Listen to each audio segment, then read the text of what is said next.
Donc ce soir, on réalise un exercice de sécurité au tunnel du Fréjus.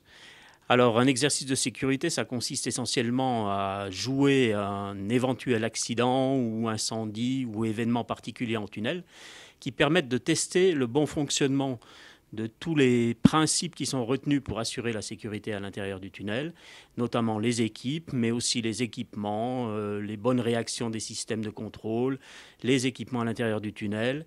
Et dans le cadre de ces exercices, on fait également jouer des acteurs qui ne sont pas nécessairement à connaissance de tous les éléments du scénario et qui doivent simuler leur rôle en tant qu'usagers à l'intérieur du tunnel. Et on fait jouer bien évidemment nos équipes de secours, mais également les équipes des secours publics qui participent en collaboration dans le cadre de cet exercice. On utilise certains moyens, en particulier on a un centre de formation et d'entraînement des pompiers à l'intérieur du tunnel, le SFETIT, centre de formation et d'entraînement aux techniques d'intervention en tunnel.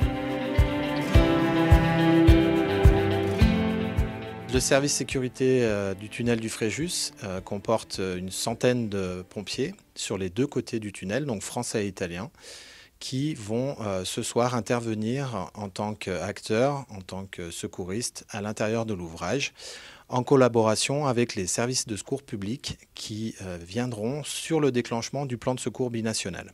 Le plan de secours binational, c'est un document qui a été créé, construit en collaboration avec les préfectures françaises et italiennes, les services de secours public, les services de police. Tout le monde a travaillé autour de ce plan pour qu'en cas d'événement, tous les acteurs concernés puissent intervenir et connaissent déjà les règles et les actions réflexes à mettre en œuvre. Ce tunnel étant binational, ça nécessite une parfaite coordination entre les deux plateformes et une parfaite coordination entre les services publics français et services publics italiens. Ce soir, on aura donc l'occasion d'essayer une nouvelle fois. En fait, ce n'est pas un essai, c'est plus un test annuel pour répéter de manière tout à fait classique nos procédures.